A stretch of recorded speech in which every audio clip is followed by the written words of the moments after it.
Hello friends, કેમ છો બધા? માહિર વેજ કિચનમાં તમારું સ્વાગત છે. ફ્રેન્ડ્સ, આજે હું તમારી જોડે શેર કરવા જઈ રહી છું સરગવાનો ઓળો, જે એકદમ ટેસ્ટી અને ખૂબ જ હેલ્ધી. તમને ખ્યાલ જ હશે સરગવાના બેનિફિટની. તો આપણે સરગવાની સિંગને પહેલાં શેકી લઈશું. તો આ રીતે આપણે ગેસ ઉપર વારાફરતી બધા ભાગને શેકી લઈશું અને એકદમ બ્લેક થઈ જાય બહારનો ભાગ ત્યાં સુધી આપણે શેકીશું, જેથી કરીને આપણો સરગવો છે એ અંદર એકદમ સરસ બફાઈ જાય. હવે જ્યાં સુધી આપણી સરગવાની સિંગ શેકાય છે ત્યાં સુધી આપણે એક પેસ્ટ બનાવી લઈશું. તો એના માટે 3 થી 4 લીલી મરચી લીધી છે, જે મીડિયમ તીખી આવે છે. 10-12 કળી લસણ, 1 ઇંચ જેટલું આદું, એ બધું આપણે એક મિક્સી બાઉલમાં લઈ લઈશું. હવે એમાં આપણે આખું જીરું થોડું એડ કરશું, થોડું લાલ મરચું પાવડર અને બહુ બધી ધાણાભાજીનો યુઝ થોડો વધારે કરવાનો છે અને 1 ચમચી જેટલો આપણે ચણાનો લોટ એડ કરશું. હવે આને આપણે પીસી લઈશું. તો આ રીતની આપણી આવી ગ્રીન મસ્ત પેસ્ટ બનાવી લેવાની છે, અધકચરી. તમે ખાંડણીમાં પણ આને કરી શકો છો. તો હવે આપણી પેસ્ટ પણ રેડી છે. હવે આપણો સરગવો પણ સરસ એવો શેકાઈ ગયો છે. તો હવે આ રીતે એને ફોલ્ડ કરી અને ડાયરેક્ટ એને આવી રીતેથી આપણે ચમચીથી કાઢી લઈશું. થોડો કાળો ભાગ આવે તો એનો ટેસ્ટ આવશે, એટલે કાળો આવે તો પણ લઈ લેવાનું અને બી સહિત એનો ભાગને આપણે કાઢી લઈશું. અને આ રીતે આપણે જુદું પાડી અને બધું એને ડીશમાં લઈ લેવાનું છે. આ રીતનું આપણે સરગવામાંથી અંદર જે ગર્ભ હોય નીકળી જાય એટલે આપણે આવા ચીલી કટર, ઓનિયન કટર હોય એમાં એને નાખી દઈશું, જેથી કરીને આ મોટા મોટા કટકા છે એ સરસ એમાં પીસાઈ જશે. તો આ રીતે આપણે આમાં મેશ કરી લઈશું આને. અને તમે જોઈ શકો છો, જો આવો થોડો થોડો કાળો ભાગ છે એની સરસ સ્મેલ આવશે. તો આ રીતે એને છાવા દેવાનો છે અંદર. તો આપણે ક્રશ કરશું, પછી આ રીતનું આપણું સરગવાનું મિક્સર છે એ તૈયાર થઈ જશે. હવે આપણે વઘાર કરશું. હવે એક વાસણમાં મેં મોટા 2 ચમચા તેલ લીધું છે, એમાં આપણે જીરું એડ કરશું, થોડી હિંગ અને 4 થી 5 નંગ જેટલી ડુંગળી.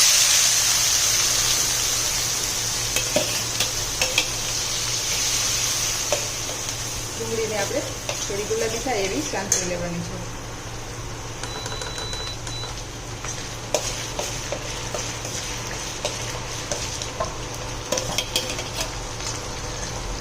હવે આ રીતની થોડી ડુંગળી છે એ ગુલાબી થઈ જાય આવી, ત્યારે આપણે જે પેસ્ટ બનાવી ગ્રીન એને એડ કરી દઈશું.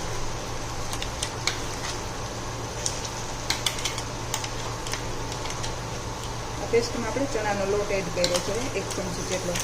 ધીમા ગેસે શેકાઈ પણ જશે અને એકદમ આપણી ગ્રેવી છે એ થોડી ઠીક થઈ જશે.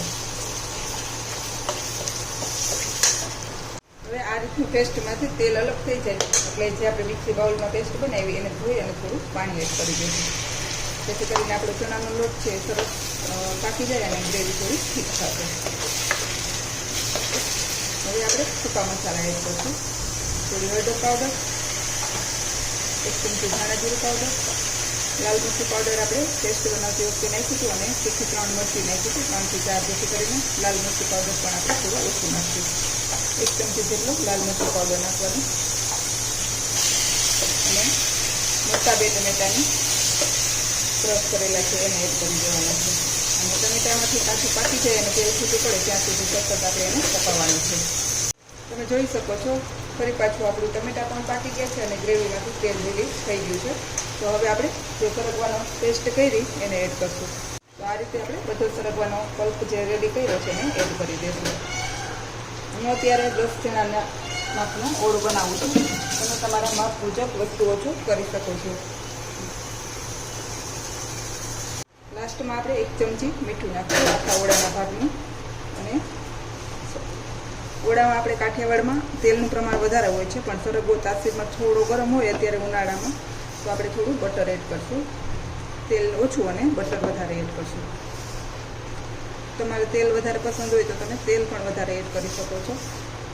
તો આટલું બટર એડ કરી અને ફરી પાછું આપણે એને હલાવશું. મોટી 3 ચમચી ભરાય એટલું બટર એડ કરવાનું છે.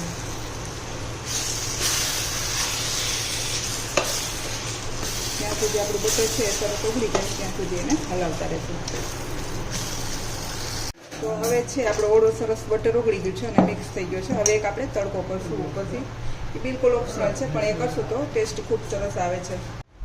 હવે એક વાસણમાં 1 ચમચી જેટલું ખાલી તેલ લેવાનું છે, જેથી કરીને આપણે જે લસણ અને મરચી નાખશું એ સરસ સંતળાઈ જાય.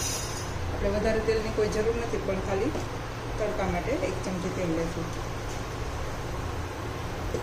તેલ ગરમ થાય એટલે આપણે એમાં લસણ એડ કરશું.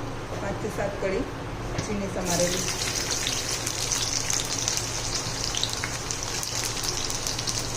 બે સ્લીપ કરેલી મરચી એડ કરી દઈશું.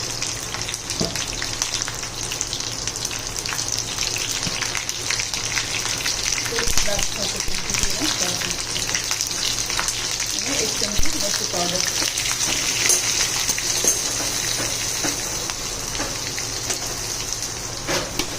થોડું પાણી એડ કરશું, જેથી કરીને આપણે તડકો છે તરત જ વઘાર જાય.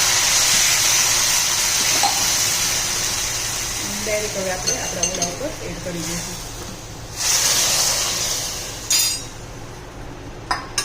તો હવે આપણે ઓળું છે એકદમ બિલકુલ બનીને રેડી છે. હવે આપણે ધાણા ભાજી નાખી અને સર્વ કરશું.